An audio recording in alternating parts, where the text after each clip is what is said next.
വ്യക്തി രഞ്ജുലാൽ. എന്നെ സംബന്ധിച്ച് ഇതൊരു സ്വപ്ന സാക്ഷാത്കാരമാണ്. നേരത്തെ ആരൊക്കെ ഉള്ളത് പറഞ്ഞുപോയി മുമ്പ് അവരെ ഈ ഹാളിൽ വന്നിരുന്നു എന്ന്. ഒരു 4-5 വർഷം മുമ്പ് ഞാൻ ഈ ഹാളിൽ വന്നിട്ടുണ്ട്. കടം വാങ്ങിയ സൂട്ട് ഇട്ടുകൊണ്ട് ഈ ഹാളിൽ വന്ന സമയത്ത് എനിക്കന്ന് ചെയർ കിട്ടിയില്ല. ഞാൻ ആ മൂലയിൽ നിൽക്കുന്ന സമയത്ത് എന്നോട് ആള് പറഞ്ഞു, ഏതോ ലീഡേഴ്സ് വന്നിട്ടുണ്ട്, അവർക്ക് ഇരിക്കാൻ ചെയറില്ല, എന്റെ കൂടെ ഒന്ന് വരാമോ ചെയർ എടുക്കാന്ന് ചോദിച്ചു. ഞാൻ അവരെ കൂടെ പോയി ചെയർ എടുത്ത് വരുന്ന സമയത്ത് എന്റെ കൂടെ അന്ന് വലിയ ആൾക്കൂട്ടമില്ല, വലിയ റാങ്കില്ല. എന്റെ കൂടെ വന്നൊരു പയ്യൻ എന്നോട് ചോദിച്ചു, സാറേ നിങ്ങൾക്ക് വേറെ പണിയൊന്നുമില്ലേ, ഈ കോട്ട് സൂട്ട് ഇട്ട് ഈ കസാര എടുത്തുകൊണ്ട് പോകാൻ, ഇരിക്കണമെങ്കിൽ അവരെടുത്ത് കൊണ്ടുപോയിക്കോട്ടെ എന്ന് പറഞ്ഞു. ഞാൻ അന്ന് ആ പയ്യനോട് പറഞ്ഞു, ഇത് അവർക്ക് ഇരിക്കാൻ വേണ്ടി കൊണ്ടുവന്ന ചെയറല്ല, എനിക്കും എന്റെ പിള്ളേർക്ക് ഇരിക്കാൻ വേണ്ടി കൊണ്ടുവന്ന ചെയറാണ്. പക്ഷേ ഞാൻ ഇന്ന് ഇരിക്കില്ല. ഇനി ഈ ഹോളിൽ ഒരു പ്രോഗ്രാം നടക്കുന്നുണ്ടെങ്കിൽ ഞാൻ എന്റെ പിള്ളേരും ഈ ചെയറിൽ വന്നിരിക്കുന്നു. 5 വർഷം മുമ്പ് കണ്ട ആ സ്വപ്നത്തിന്, അന്നുള്ള എന്റെ വിശ്വാസത്തിന് ഇവിടെ വന്ന് മുന്നോട്ട് നോക്കിയാൽ എന്റെ പിള്ളേര് നിങ്ങൾക്ക് ഉത്തരം തരും. ഇതൊരു മറുപടിയാണ്, ഇതൊരു മറുപടിയാണ്. കൂടെ ഉണ്ടാവുമെന്ന് കള്ളം പറഞ്ഞിട്ട് നമ്മളെ വിട്ടുപോയ ചിലർക്കുള്ള മറുപടി.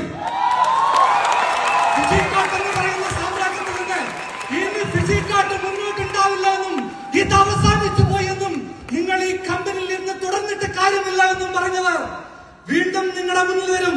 ചരിത്രം വീണ്ടും ആവർത്തിക്കും. പിന്നാമ്പുറ കഥകൾ പറഞ്ഞ് അവർ വരും. അവരോട് നിങ്ങൾ ഇന്നു മുതൽ നെഞ്ചുയർത്തി പറയണം, പടയാളികൾ വീണുപോയി എന്നുള്ള കാരണം കൊണ്ട് ഇന്ന് വരെ ഒരു യുദ്ധവും തോറ്റിട്ടില്ല. അതിന് രാജാവ് വീഴണം. 1000 പടയാളികളും 1000 പടക്കോപ്പുകളും കൊണ്ടുവന്നാലും തകർക്കാൻ പറ്റാത്ത, വീഴ്ത്താൻ പറ്റാത്ത ഒരു രാജാവുണ്ട് നമുക്ക്. അയാളുടെ പേരാണ് ബോബി ചെമ്മണ്ണൂർ.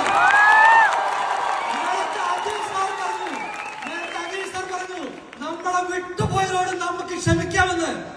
എനിക്ക് ഒന്നയോട് പറയാനുള്ളൂ, ഒരു കരണത്തടിച്ചപ്പോൾ മറുകരണം കാണിച്ചു കൊടുത്ത ഗാന്ധിജി അല്ല സർ ഞങ്ങളുടെ ഹീറോസ്. ഇങ്ങോട്ട് പണിതവന്റെ തറവോട്ട് കയറും നെഞ്ചകപ്പെടുന്ന ഭഗത് സിംഗാണ് സർ ഞങ്ങളുടെ ഹീറോ. അത് വീട്ടാനുള്ളതാണ്. സംരക്ഷിച്ചു നിർത്തിയവന്റെ തണലിൽ നിന്ന് കള്ളം പറഞ്ഞവർക്ക് നമ്മൾ കൊടുക്കുന്ന മറുപടിയാണ് ഈ ഹോൾ. നമ്മൾ അവസാനിച്ചു എന്ന് നമ്മുടെ അസ്തമയം കണ്ട് ആശ്വസിക്കാനിരുന്നവർക്ക് ഈ ഉദയം കണ്ട് ഇനി മുതൽ ഭയപ്പെട്ടു തുടങ്ങാം. മറ്റുള്ളവർ ഇനി മുതൽ നമ്മൾ ഇല്ല എന്ന് പറഞ്ഞു തുടങ്ങി, അല്ലെങ്കിൽ മറ്റുള്ളവർ നാം ഫുൾ സ്റ്റോപ്പ് ഇട്ടെടുത്തെന്ന് നമ്മൾ ഇന്നൊരു പുതിയ യുഗം തുടങ്ങുകയാണ്.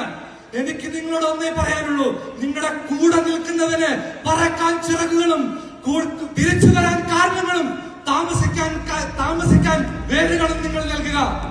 ഇവിടെ ഒറ്റ വാചകം പറഞ്ഞുകൊണ്ട് ഞാൻ നിർത്തുന്നു. നമ്മളിനി പുറകോട്ടില്ല, നമ്മളിനി മുന്നോട്ട് മാത്രമേ യാത്രയുള്ളൂ. ഒരു പുഴുവായി ഇരുട്ട മുറിക്കുള്ളിൽ നമ്മുടെയൊക്കെ ലോകം അവസാനിക്കുമെന്ന് വിധി എഴുതിയവർക്ക് ഒരു ചിത്രശലഭമായി വന്ന്